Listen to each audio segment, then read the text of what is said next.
Le lendemain, je me dirige vers le Mont-Royal avec une certaine avance, désireuse d'être la première sur les lieux pour accueillir Phoenix.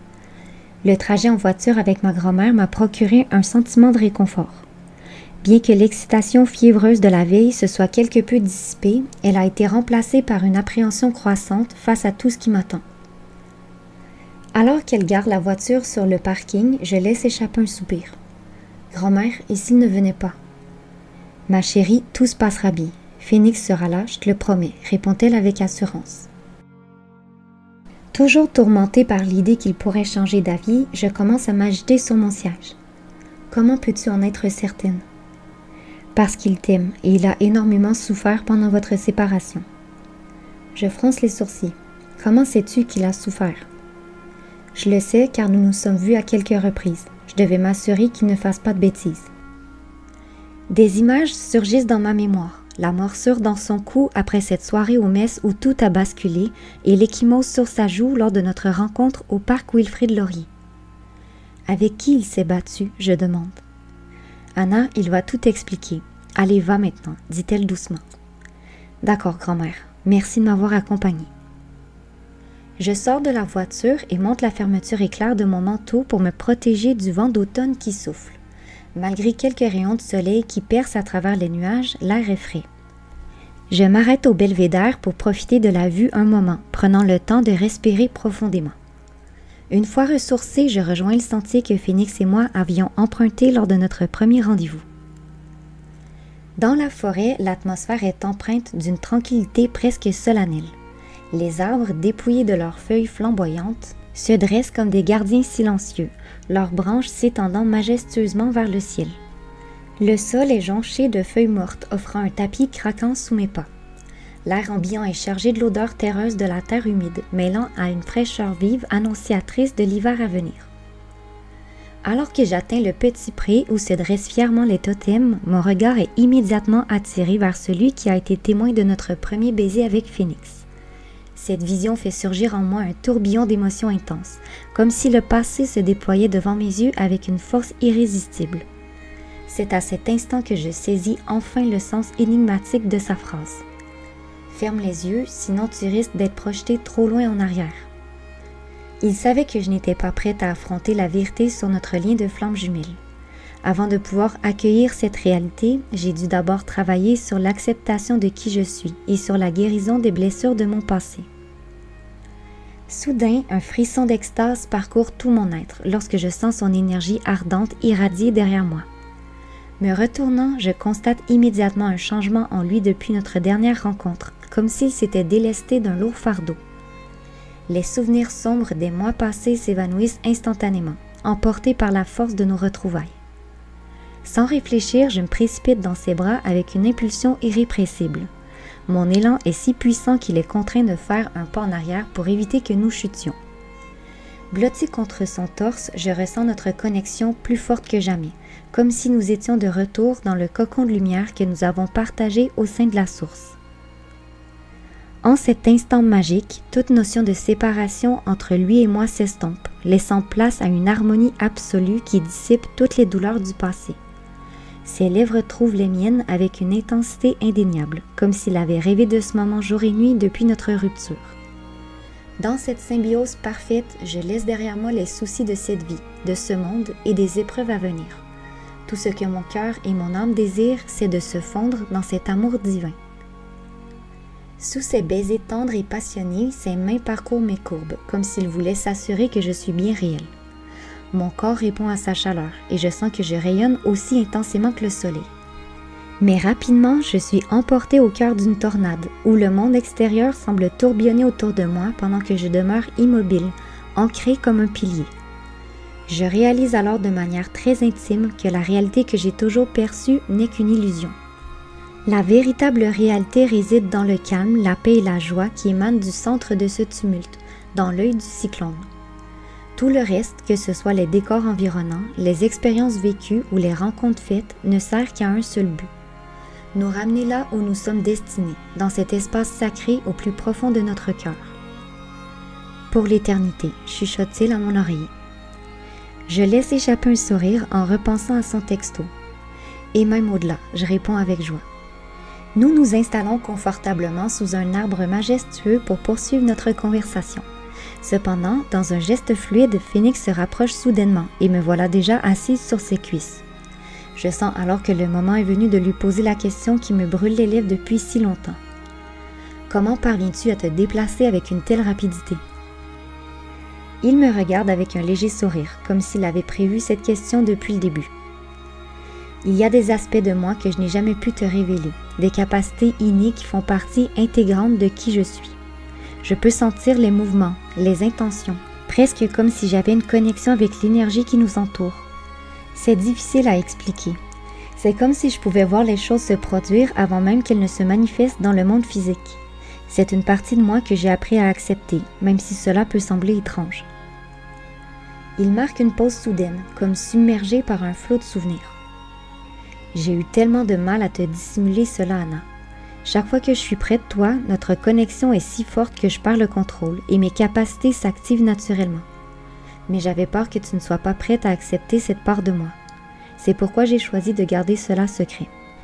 Des images surgissent également dans mon esprit, me rappelant toutes ces fois où je l'ai vu se déplacer avec une rapidité déconcertante. Les moments où il apparaissait juste à côté de moi alors que quelques secondes auparavant, il était à l'autre bout de la pièce. Les instants où il attrapait quelque chose avant même que je n'ai eu le temps de le voir tomber. Chaque souvenir confirme ce qu'il vient de me révéler, jetant une lumière nouvelle sur les mystères qui ont toujours plané autour de lui. Lorsque nous nous sommes retrouvés au parc Wilfrid Laurier, poursuit-il, j'ai eu encore plus de mal. Je ressentais de manière décuplée ce fil invisible qui nous relie, et malgré les émotions douloureuses qui battaient dans ma poitrine, j'avais une envie folle de m'approcher de toi. J'ai ressenti exactement la même chose. Quand tu t'es placé à côté de moi, cela m'a bouleversée. C'était comme si je sortais enfin d'un long cauchemar depuis notre séparation. Un sourire tendre se dessine sur ses lèvres et je sens son regard parcourir chaque trait de mon visage, comme s'il redécouvrait une beauté familière mais toujours captivante.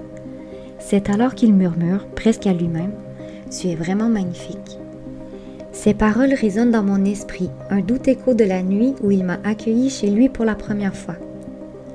Te souviens-tu de cette théorie que tu as évoquée, soulignant que tu n'étais pas censée me trouver aussi attirante, lui demandai-je, curieuse. Que voulais-tu insinuer? Ce que je voulais dire, c'est que dans la majorité des cas, les flammes jumelles ne sont pas attirées physiquement par leur partenaire. Mais après quelques recherches, j'ai découvert que si cette attirance physique était présente, cela apporte simplement d'autres défis à surmonter. Parlant de ces défis, je crois que notre différence d'âge en a été un. Au fil du temps, cela a renforcé mon sentiment de ne pas me sentir à la hauteur. Je suppose que c'est la raison pour laquelle tu me demandais constamment ce que j'attendais de toi. Un rire m'échappe en repensant à tous ces moments où j'ai cherché à comprendre ce qui le motivait à vouloir me connaître. À présent, je sais que tous ces défis avaient pour but de m'amener à prendre conscience de ma véritable valeur, bien au-delà de ce que je croyais être. Il se confie à son tour. Sur mon chemin, plusieurs défis se sont également présentés, notamment celui de garder secrète la vraie nature de notre lien. Mais pourquoi m'avoir caché cela? Il me semble que cela aurait été plus facile pour moi de savoir que nous étions des flammes jumelles. Son regard se détourne un instant, comme s'il cherchait les mots justes pour répondre à ma question. Connais-tu la directive première de la série Star Trek? Elle interdit toute ingérence dans le développement des civilisations moins avancées. Je fronce les sourcils, intriguée. Mais pourquoi donc? Parce qu'il est préférable que chaque individu évolue à son propre rythme, plutôt que de subir l'influence des autres et de se faire imposer leurs croyances et leurs valeurs. Dans notre situation, il était primordial que tu découvres par toi-même ce qui nous unit, que tu en fasses l'expérience, car c'est ainsi que tu pourrais vraiment comprendre. À présent, tu ne devrais plus jamais douter de l'amour qui nous relie et de notre lien de flammes jumelles. Son expression se fait soudain plus grave, presque sinistre. Ce que je vais te révéler maintenant, ce n'est pas quelque chose dont je suis fière, mais je tiens à ce qu'il n'y ait plus de secret entre nous. Ne t'en fais pas, je ne partirai plus jamais, m'empressai-je de le rassurer. Peu importe ton passé, je t'aime et je t'aimerai toujours. Je le sais, et cela me donne le courage de me montrer tel que je suis. Il prend tout de même une profonde inspiration avant de débuter ses aveux, comme s'il puisait toute sa force dans cet instant. Lorsque notre âme s'est scindée en deux, tu as compris que nous avions exploré des chemins différents, n'est-ce pas? En fait, ce que j'ai compris, c'est que nous avons tous les deux été profondément affectés par notre séparation et que les cicatrices de cette déchirure persistent en nous. Il hoche la tête. Elles sont gravées dans nos cellules. Cependant, ce qui nous distingue, c'est que je n'ai pas pu accepter cette séparation, alors j'ai défié la volonté de la source. Tu vois, lorsque les âmes quittent notre mère cosmique, elles ont la liberté d'explorer tous les chemins possibles. Toi, tu as choisi d'évoluer dans les sphères célestes, tandis que bon nombre d'âmes optent pour l'incarnation directe sur Terre. C'est pourquoi on les appelle les âmes terriennes. Elles n'ont connu que ce plan de conscience depuis leur départ de la source. Quant à moi, j'ai choisi un chemin bien plus sombre. Lorsque je me suis séparée de toi, j'ai nourri une terrible rancœur envers notre mère. Je me suis rebellée contre elle et j'ai décidé de suivre Apollyon. Il marque une pause, scrutant mon visage avec une certaine appréhension, comme s'il redoutait une explosion de colère ou un jugement sévère de ma part. Pourtant, je reste calme face à cette confession. Au fond de moi, je pressentais cette vérité depuis que son âme avait visité mes rêves lors de notre séparation. Mon silence semble le soulager profondément, lui insufflant la force nécessaire pour continuer. Apollyon avait levé une armée, alors j'ai rallié ses rangs et nous avons mené d'innombrables batailles à travers la galaxie. D'ailleurs, c'est à cette époque que j'ai fait la rencontre de ton père et de ta grand-mère. Un frisson me parcourt l'échine alors que je comprends enfin pourquoi ma grand-mère a réagi avec autant d'animosité lorsque je lui ai présenté Phénix. C'est donc pour cette raison qu'elle semblait sur le point de t'attaquer dans sa cuisine, soufflai-je, l'émotion faisant trembler ma voix. Il hoche la tête d'un air grave. J'ai dû affronter ta grand-mère à plusieurs reprises. Gabriel était le bras droit de Michael lors de nos combats. Attends un peu, je l'interromps, déroutée. Pourquoi l'appelles-tu ainsi? Elle ne te l'a pas dit? Jadis, Jeanne faisait partie du monde angélique, tout comme toi. Oui, elle m'en a parlé, mais cela ne justifie pas pourquoi tu l'appelles par ce prénom. C'est parce que ta grand-mère est l'archange Gabriel, enfin, lorsqu'elle n'est pas incarnée sur Terre. Comprends-tu maintenant à quel point ce monde est différent de ce que tu croyais? Sur cette planète, il n'y a pas que les âmes terriennes. Elle accueille à peu près toutes les formes de vie. Des âmes qui proviennent du fin fond de la galaxie, des anges, des démons, même des âmes qui se trouvent à mi-chemin entre les deux. On les appelle les errantes, car elles n'ont pas encore choisi leur camp. Et puis, il y a ceux comme moi. On nous appelle les déserteurs, dit-il amèrement. Ces paroles ravivent la vision du symbole que j'ai aperçu dans son dos, un pentacle inversé enserré dans un cercle. La marque entre tes omoplates, je lâche du bout des lèvres. C'est la marque des traîtres. Quand on décampe de l'armée d'Apollyon, on nous brûle la peau au fer rouge, crache-t-il, sa colère à peine contenue. Ainsi, on ne peut plus jamais cacher qui l'on a été. C'est inhumain, m'exclamai-je, bouleversé. Eh bien, Apollyon n'est pas du genre à pardonner facilement, ajoute-t-il d'une voix sombre. Mon esprit est assailli par les images de ce monstre terrifiant et je frissonne violemment. Pourquoi as-tu décidé de le quitter, Phénix? Parce que je t'ai vu, m'avoue-t-il, ses traits s'adoucissant légèrement. Tu t'es incarné sur Terre au temps de l'Atlantide et nos routes se sont croisées. Étrangement, j'ai une sensation de déjà-vu à l'évocation de cet endroit. L'Atlantide, qu'est-ce que c'est? C'est une cité qui a abrité une civilisation bien plus ancienne que ce qui est enseigné dans nos manuels d'histoire. Elle est issue d'une union entre les âmes terriennes et celles provenant d'autres plans de conscience. Au fait, savais-tu que les fleurs de lotus y étaient omniprésentes? Frappé de stupeur, mes pensées se tournent instinctivement vers mon tatouage. Depuis toujours, je suis fascinée par ces fleurs. C'est donc en Atlantide que tu m'es apparu, enchaîne-t-il, ses paroles teintées d'émotion. À cette époque, j'avais abandonné tout espoir de te retrouver un jour. Tu peux imaginer ce que j'ai ressenti.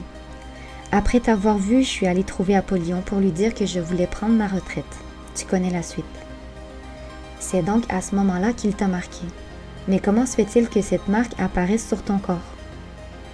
Quand j'avais 15 ans, il m'a envoyé quelqu'un pour me marquer à nouveau, marmonne-t-il avec un grognement contenu. Tout cela pour te dire que je n'avais d'autre choix que de quitter l'île. Mais je me suis engagée à te retrouver et j'ai tenu cette promesse, même si cela m'a pris 11 millénaires pour y parvenir. À propos, te souviens-tu de ce terrible cauchemar que tu as fait chez moi?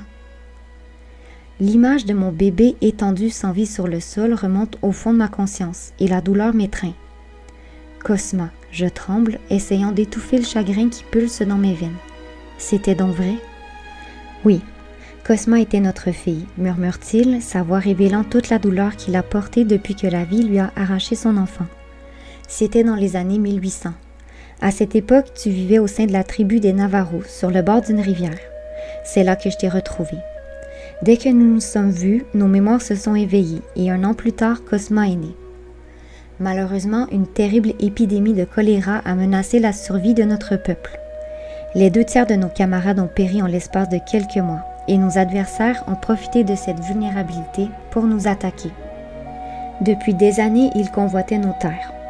Lorsque j'ai entendu leur approche, il était déjà trop tard. Sa voix se brise, les larmes coulant abondamment sur ses joues. Je n'ai jamais connu une telle terreur, Anna. J'étais effrayée pour toi, pour notre bébé. J'ai créé une diversion pour te donner une chance de t'échapper avec Cosma, mais au fond de moi, je savais que c'était trop tard. Une flèche m'a transpercé le cœur et j'ai prié jusqu'à ce que la mort vienne me chercher. J'ai prié pour que vous soyez épargnés par le destin et pour qu'un jour nous puissions nous retrouver tous les 3 et reprendre notre vie là où elle s'est interrompue. Dans chacune de ces paroles, les contours flous de mes souvenirs fragmentés s'éclaircissent. Je me revois dans cette tribu, ressentant à nouveau la terreur qui avait enveloppé notre existence alors que nous étions poursuivis, la décision désespérée de Phénix de nous protéger à tout prix et finalement le sacrifice qu'il avait consenti pour notre sécurité. Les détails de notre fuite éperdue, les larmes, la peur, tout prend forme devant mes yeux, comme si je revivais chaque instant. Mon regard sans but, tandis que je réalise l'ampleur de son amour inconditionnel et de sa détermination à nous retrouver, peu importe les obstacles. C'est donc pour cela que tu n'es jamais venu, je murmure à voix basse, la gorge serrée par l'émotion. Je ne vous aurais jamais abandonné, Cosma et toi. Vous étiez toute ma vie. Ses larmes continuent de couler et je m'efforce de le réconforter. Phénix, ce n'est en aucun cas de ta faute. Tu as fait tout ce que tu pouvais et même plus. Un soupir long et lourd s'échappe de lui alors qu'il me serre dans ses bras. Blottis l'un contre l'autre, nous partageons ce moment d'intense chagrin, pleurant ensemble la perte de notre enfant. Tu comprends maintenant pourquoi je me sentais indigne de toi, lance-t-il finalement. J'ai tenté de te le faire comprendre cette nuit-là, lorsque je suis venue te voir dans tes rêves. Te souviens-tu de l'image que je t'ai montrée? Celle où tu te tenais à la droite d'Apollyon? Oui, confirme-t-il, profondément tourmenté. Si seulement tu pouvais imaginer le tumulte émotionnel que j'ai traversé. J'étais déchirée entre ton amour et le sentiment que je ne le méritais pas. J'ai été un monstre, Anna, un véritable monstre, s'exclame-t-il, ses yeux brûlant d'une honte dévorante. J'étais la marionnette d'Apollyon et j'ai commis d'horribles actes sous son joug. Et ensuite, notre fille est morte à cause de moi. J'aurais dû te laisser vivre ta vie. Je regrette tellement d'être venue vers toi, mais je n'ai pas pu résister à cette pulsion irrépressible qui me poussait vers toi. Pardonne-moi, Anna. Phénix, il n'y a rien à pardonner, murmurai-je, mon cœur se brisant devant sa douleur. Grâce à toi, notre fille a connu l'amour et la tendresse que nous lui avons offert pendant son bref passage parmi nous. Son fardeau semble s'alléger légèrement. Tu as raison, nous l'avons aimée de tout notre être. Anna, elle te ressemblait tellement. Tout comme toi, elle avait ce cœur pur et des yeux étincelants comme du cristal. Un instant, je me laisse aller à imaginer ce à quoi aurait pu ressembler ma vie si je n'avais pas rencontré ce monstre dans cette sombre ruelle. Anna, à quoi penses-tu? Me demande-t-il, sa voix empreinte d'une légère inquiétude. À quelque chose qui ne se produira jamais, soupirai-je, le regard perdu dans le vide. Il pose tendrement sa main sur ma cuisse, cherchant à apaiser ma peine. « Dis-moi, je t'en prie, insiste-t-il doucement. Je soupire une seconde fois. J'aurais tant aimé pouvoir avoir un enfant avec toi. C'est si injuste. Pourquoi fallait-il que je croise la route de cet homme? » Un cri de détresse échappe à ma gorge, exprimant toute la douleur qui m'envahit. Anna, si ta grand-mère n'avait pas été là pour intervenir, cet enfoiré ne serait plus de ce monde, grogne-t-il avec une féroce colère contenue. Quand tu m'as quitté, la douleur était si lancinante que j'ai frôlé la rechute dans les ténèbres. Sans Jeanne, j'aurais sans doute fini derrière les barreaux aujourd'hui. Mais à cette époque, cela ne m'importait peu. À l'intérieur de moi, j'étais déjà mort, avoue-t-il d'une voix brisée. Si j'avais su à quel point tu souffrais, j'aurais... Non, Anna, me coupe-t-il net. Nous devions traverser cette épreuve chacun de notre côté. Il était nécessaire que nous affrontions nos démons intérieurs et que nous remontions vers la lumière. Sinon, nous n'aurions jamais pu nous retrouver en tant que couple. Je revis ma discussion avec Kefa, où elle a souligné l'importance de cette démarche. Nous devions parcourir ce chemin de manière solitaire. Ce n'est seulement qu'en surmontant nos souffrances personnelles que nous pouvons espérer les transcender. Cette fois-ci, nous n'échouerons pas, déclare-t-il d'un ton catégorique. Ces mots réveillent en moi les paroles de ma grand-mère. L'un ou l'autre doit triompher. Comment pourrais-je affronter Apollyon alors que je peine à avancer d'un pas sans trébucher? J'ai tellement peur, Phénix, soufflai-je, la voix tremblante. Je ne sais pas si j'aurai le courage de me tenir devant cet homme. Ne t'en fais pas, je serai toujours là pour te protéger. De plus, je connais toutes ses tactiques et ses stratégies.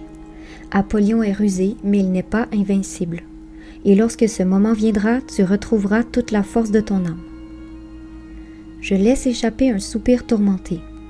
J'aimerais tant te croire. Anna, tu ne vois donc pas?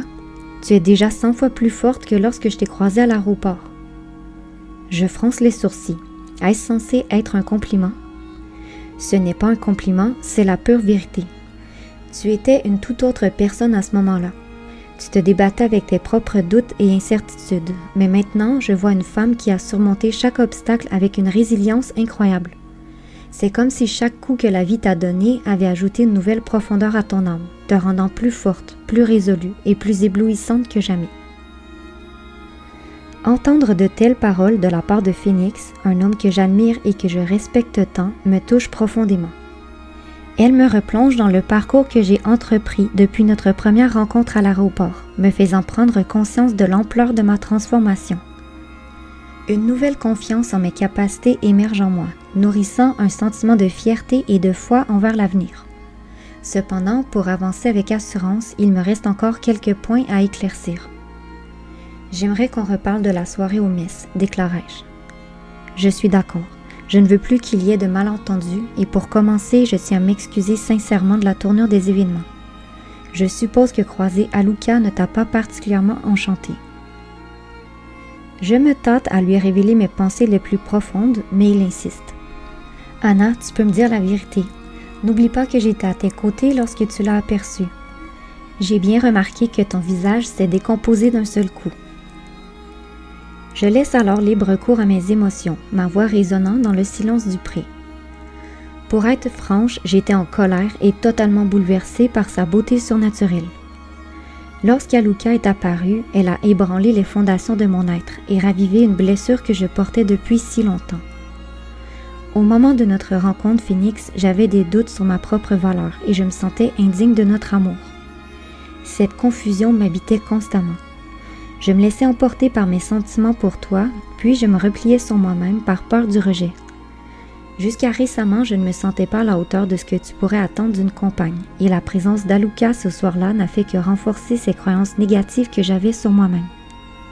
Elle dégageait une assurance et une prestance que je ne parvenais pas à atteindre. Les reflets grenats de ses yeux continuent de me hanter, m'incitant à ajouter « Il y avait quelque chose de troublant dans son regard, une lueur maléfique que j'ai parfois retrouvée au fond du tien. Et cela me perturbe, tout comme cela l'était avec son compagnon. Son nom m'échappe à présent. Gadrel. Il se nomme Gadrel et tous les trois, nous avons combattu aux côtés d'Apollyon. » Face à la révélation de Phénix, je réalise enfin le lien entre Aluka et lui. Depuis longtemps, mon intuition chuchotait que leur origine était semblable, qu'ils provenaient du même monde.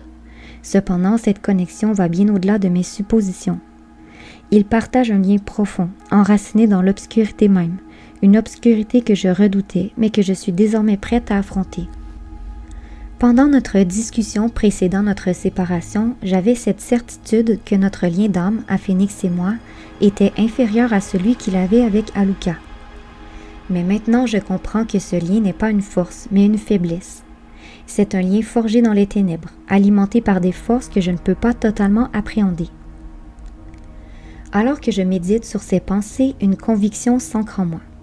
Oui, le lien entre Phénix et Aluka peut être puissant, mais le nôtre est bien plus solide. C'est un lien tissé dans la lumière, dans l'amour et la persévérance. C'est un lien qui nous a permis de surmonter d'innombrables épreuves, et c'est lui qui nous guidera vers la lumière, loin des ténèbres auxquelles nous serons inévitablement confrontés. Phénix me tire de mes réflexions en ajoutant d'un ton teinté de colère.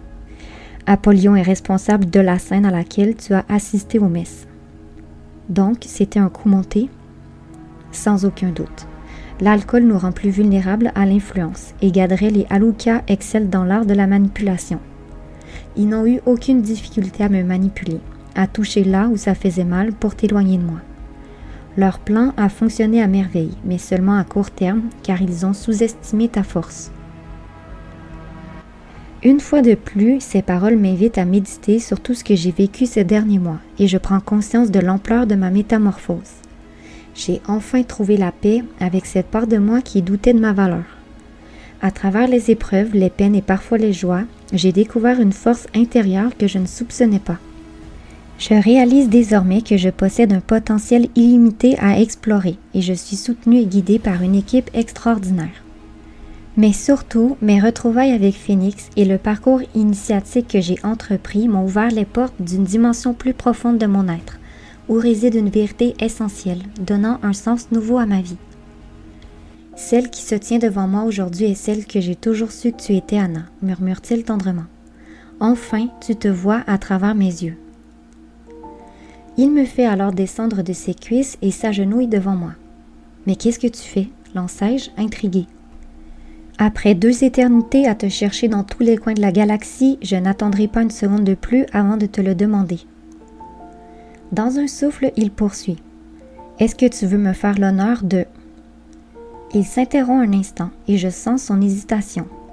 Un nœud d'anxiété se fonde dans mon estomac, tandis que ces mots prennent une signification qui me laisse sans voix. Va-t-il vraiment me demander en mariage? À 19 ans, je ne me sens absolument pas prête à cela. Bien que notre lien d'âme soit profond, je préfère que notre relation progresse étape par étape. Devrais-je intervenir pour lui éviter une possible humiliation?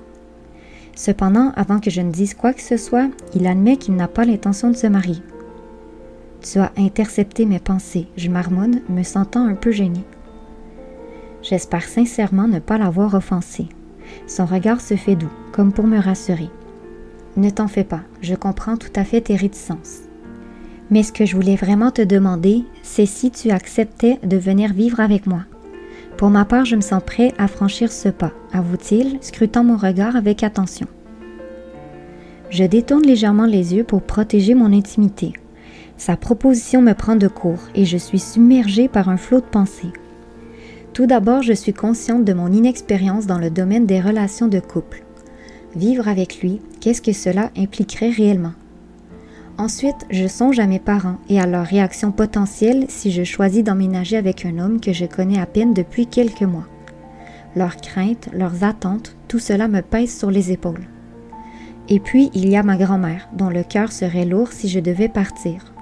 Sa présence, ses sages conseils me manqueraient cruellement. Et en ce qui concerne ma carrière de musicienne, quel impact cela aurait-il sur mes études et mes projets d'avenir? Alors que je pèse le pour et le contre, une vérité incontestable s'impose à moi. Peu importe les obstacles qui pourraient se dresser sur notre chemin, être avec Phénix est ce qui compte le plus. D'accord, j'accepte, soufflai-je enfin, ressentant une profonde tranquillité dans ma décision. Un sourire éclatant illumine son visage, tandis qu'il m'enlace, scellant ainsi ce nouveau chapitre de notre histoire par un baiser. Dans cet instant, nous sommes seuls au monde, enveloppés par une tension exquise qui nous incite à nous montrer totalement déraisonnables. Soudain, un coup de vent me ramène brusquement à la réalité. Nous sommes dans un lieu public, pas dans notre intimité. Je dois donc rapidement réfréner mes ardeurs, une pensée qu'il semble partager. Il serait préférable de poursuivre cette délicieuse discussion chez nous, dit-il d'une voix douce mais pleine de sous-entendus. Chez nous, répétai-je, tentant de masquer mon impatience derrière un sourire complice.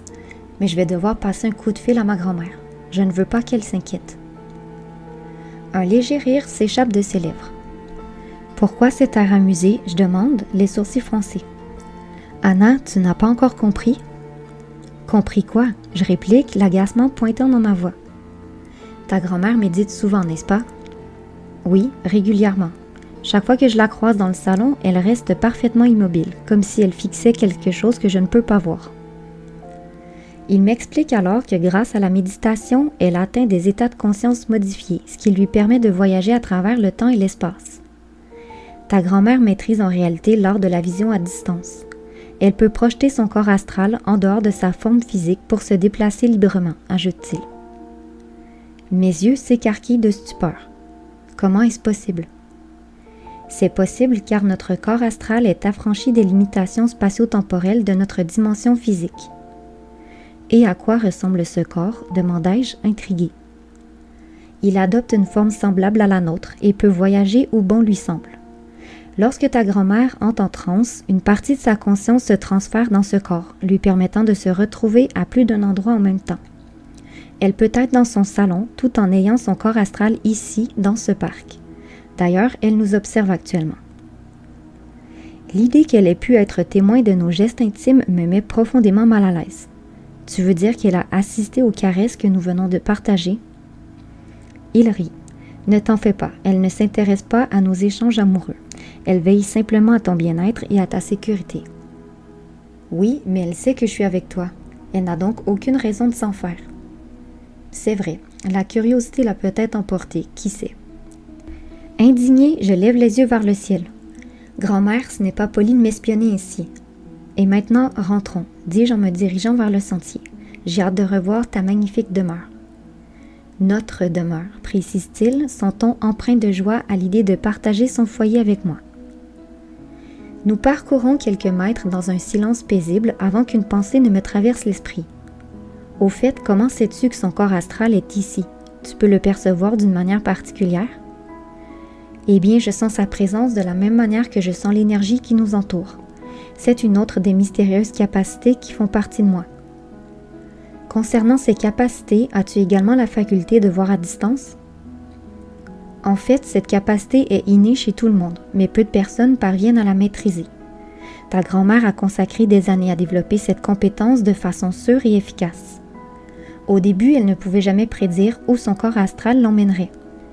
Elle s'est même retrouvée une fois au milieu d'un champ de bataille dans les Ardennes, pendant la contre-offensive allemande. Tu peux imaginer les horreurs auxquelles elle a été confrontée. Je frissonne malgré le calme de la nature environnante. Nous avons quitté la promenade en bois pour nous aventurer sur le sentier de terre. Malgré le froid de novembre, les couleurs automnales persistent dans les feuilles mortes parsemant le sol. Les nuances de rouge, d'orangé et de jaune des érables et des bouleaux créent un tableau magnifique, contrastant avec le gris des troncs d'arbres et le vert des conifères. Phoenix me rassure en affirmant que ma grand-mère maîtrise désormais parfaitement son don.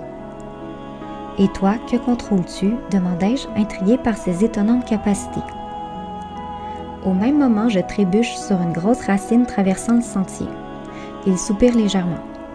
Visiblement, je ne peux pas contrôler où tu choisis de poser les pieds. Mais pour répondre à ta question, je peux contrôler le flux sanguin. En fait, je suis capable de l'arrêter. La plupart du temps, je peux le faire juste en y pensant. Mais dans les situations les plus critiques, j'utilise mes mains. Ma curiosité éveillée, je m'immobilise net. Pourrais-tu me montrer comment tu fais? Il fait demi-tour et place ses mains sur mon cœur en prononçant des mots dont le sens m'échappe.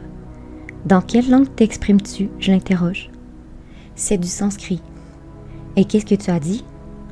Je me suis connectée à l'âme de la forêt pour lui demander si elle pouvait t'épargner, lance-t-il taquin. Je lui adresse une tape légère sur l'épaule, sentant une pointe d'irritation alors qu'il se moque gentiment de moi. Pour se faire pardonner, il m'offre de m'escorter jusqu'à la Jeep. « Allez, monte !» s'exclame-t-il en se penchant vers l'avant. Je grimpe sur son dos en roulant mes bras autour de son cou avec précaution.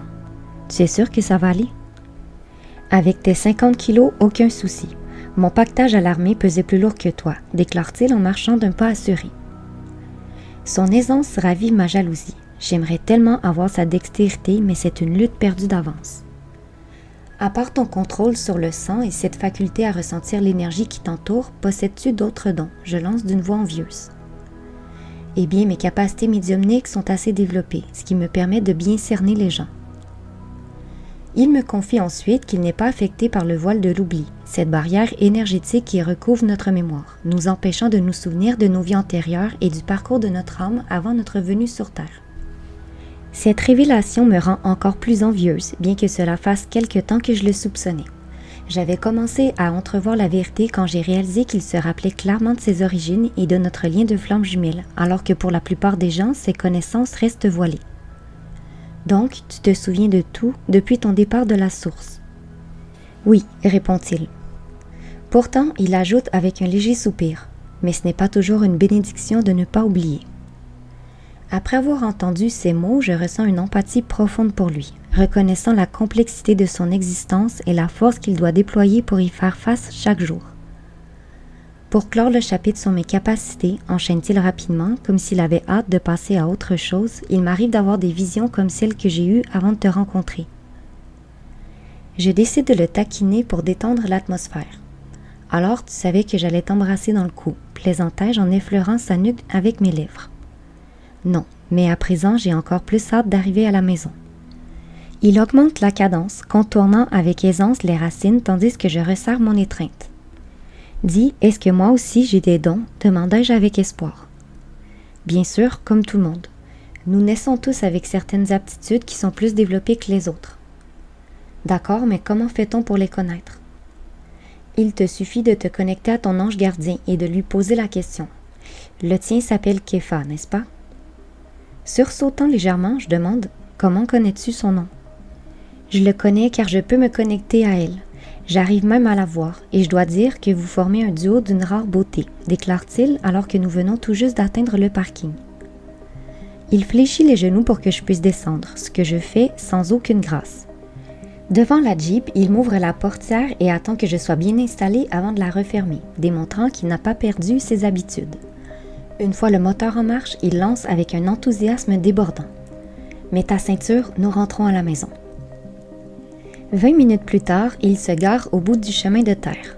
Fébrile, je descends de la voiture et prends un moment pour contempler la forêt qui nous entoure. Les arbres centenaires forment un couvert dense, filtrant la lumière du soleil pour créer un éclairage tamisé dans le sous-bois. Seules quelques fougères poussent çà et là, accompagnées de petits arbres se faufilant à l'ombre des grands conifères. Malgré l'obscurité partielle, une sensation de calme m'envahit. Main dans la main, Phoenix et moi franchissons la lisière des bois et un sourire béat se dessine sur mon visage. Sa magnifique maison en rondins se dresse majestueusement au milieu de la clairière et j'ai du mal à croire que c'est mon nouveau chez moi. C'est totalement surréaliste, marmonnai-je. Il y a à peine un an, nous étions des étrangers l'un pour l'autre et maintenant je m'apprête à franchir le seuil de notre demeure. Tu oublies que nos âmes se connaissent depuis toujours et ce n'est pas la première fois que nous partagerons notre espace vital. Au sein de la source, nous habitions le même cocon. Oui, mais je doute que ma mère accepte cette explication lorsque je lui annoncerai que j'ai choisi de vivre avec un homme qui a 10 ans de plus que moi. Il esquisse un petit rire. En effet, mais pour l'instant, la seule chose qui compte, c'est toi et moi, glisse-t-il avec une douceur qui me fait fondre.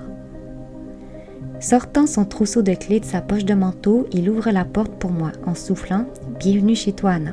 J'espère que tu te plairas dans ta nouvelle demeure. » Les yeux légèrement embués, je balaye le rez-de-chaussée du regard. « Cette maison est pleine de vie », m'exclamai-je en retirant mes bottes pour m'approcher des tambours colorés ornant le mur près de l'escalier.